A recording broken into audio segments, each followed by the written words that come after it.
Hola, mi nombre es Yolani Medina y el día de hoy te vengo a hablar sobre qué es la tanatología.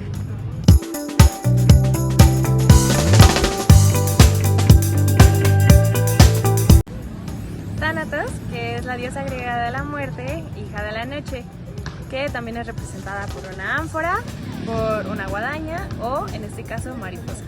Y logos, que significa estudio, razón o sentido, que ahorita nos vamos a enfocar en lo que sería el sentido.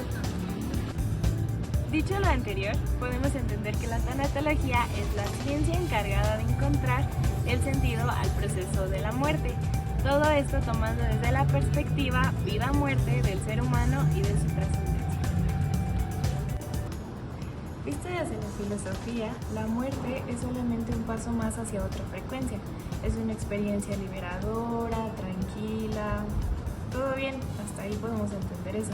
Pero ahorita no nos vamos a enfocar en lo que vendría siendo lo que es la filosofía, sino sus principales exponentes, a los cuales tenemos a Freud, tenemos a Emile Durkheim, tenemos a Edgar Morin, ¿verdad? Y tenemos a Elizabeth Kubler-Ross. Ahora nos vamos a enfocar más en ella.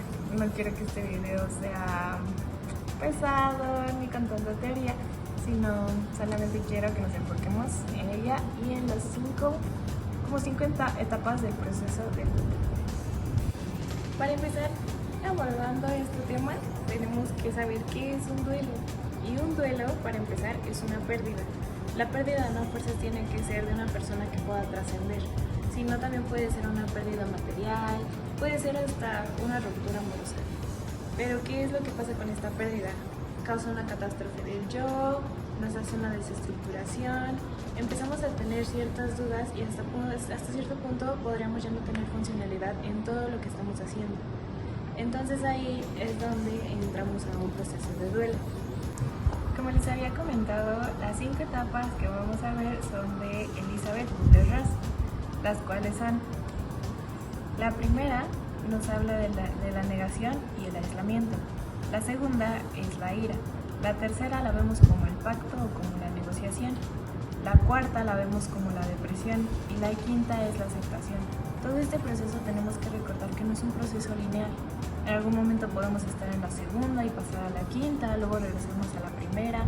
Es algo que no es lineal, no tiene que seguir toda una serie de pasos.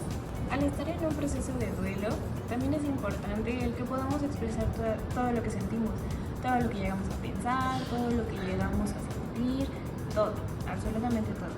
Y algo que nos puede ayudar en todo este tipo de cosas es el poder cantar.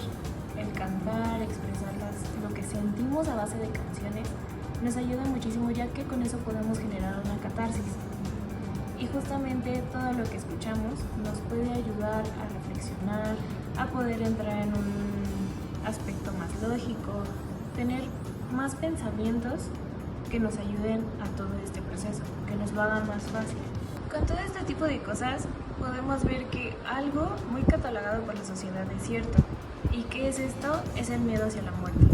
Pero todo esto, ¿por qué viene? Viene desde cosas muy atrás. ¿Y con qué me refiero a esto? Con que viene desde los mitos.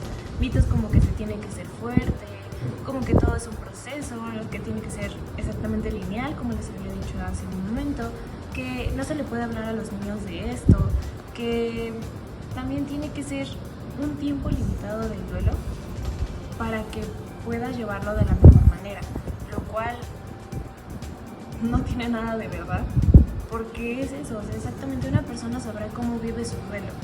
No es un estimado de tienes de 1 a 2 semanas para poder estar bien, no, y ni tampoco nos vamos a años, simplemente es algo que está pasando y no tenemos que dejar de catalogarlo como bien o como mal. Algo que también resuena mucho es lo de que no se le tiene que decir a los niños, para no espantarlos, para privarlos de algún sufrimiento, de algún dolor. Simplemente todo ese tipo de cosas es de que tenemos que saber cómo expresarlo, porque el acercar a un niño o a una niña a este tipo de cosas, a este tipo de situaciones, el enseñarles tal vez si es un familiar o un ser querido que tiene alguna enfermedad y esa enfermedad lo va a llevar, es una enfermedad terminal, justamente el niño no se puede quedar con la idea de pues es que se fue, como muchas veces les dicen, es que se fue, es que ya está en el cielo. Se les tiene que explicar de la manera más óptima, lógicamente sin hacer metáforas como las que les dije hace un momento, simplemente hablarles con la verdad, explicarles qué es lo que está pasando y que todo va de acorde a su edad. No le podemos explicar a un niño como le explicamos a un adulto, ni tampoco le podemos explicar a un adolescente como si fuera un niño. Todo esto tiene que ser un proceso y se tiene que llevar con un especialista para que justamente sepa cómo hablarles, sepa cómo indicarles qué es lo que está pasando y que no exista este miedo a la muerte. Y pues ya como para resumir, lo que yo quiero dar a entender, el para qué sirve la tanatología, es justamente para todo lo que ya se abordó antes, para un acompañamiento tras un duelo, tras una pérdida, tras una posible pérdida, para estar preparado a tener esa ayuda que no solamente sea quedarse en sí mismo, sino el poder expresar emociones, el poder permitirse sentir todo esto, el estar en tener todo este tipo de conocimiento, el así poder entender lo que son las etapas del duelo, poder entenderlas con claridad y que queden bien especificadas para un futuro conocimiento y tal vez así poder explicarle a los niños, a las nuevas generaciones. Muchas veces lo que nosotros pensamos o lo que nosotros no queremos decirle a los niños es porque nosotros mismos tenemos miedo, pero tenemos que aprender lo que a nosotros nos está haciendo conflicto para no transmitírselo a las futuras generaciones y poder explicarles de una mejor manera.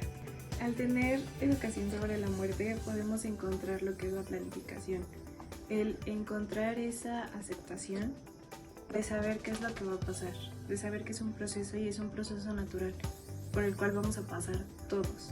Desde el momento en que nacemos sabemos que estamos encaminados hacia la muerte y está bien, ya que es un proceso natural, pero el punto de esto es perderle el miedo y con esta planificación se pueden dar lo que son los testamentos.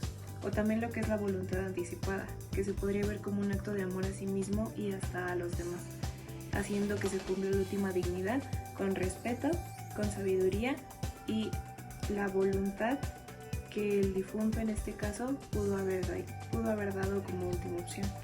¿Qué es lo que se quería que se hiciera? Si son sus bienes materiales, si son, no sé, tal vez el poder entregar órganos o simplemente que se queden así las cosas. Si es que quieren un caso de velación, de cremación, de sepultura, es todo lo que esta persona pudo decir que quería en vida y que se dejó escrito. Que en esta explicación haya paz, haya aceptación, que puedan llevar un proceso saludable, un duelo de la mejor manera posible y que sepan también cómo educarse sobre su futuro. Que puedan tal vez formar un testamento, que tengan una voluntad anticipada, que tengan todo este tipo de conocimientos para que se preserve la dignidad y lo que ellos quieran dejar o no. Que haya todo ese tipo de aceptación para las futuras generaciones y también para nosotros, para poder compartirlo hacia todos los demás.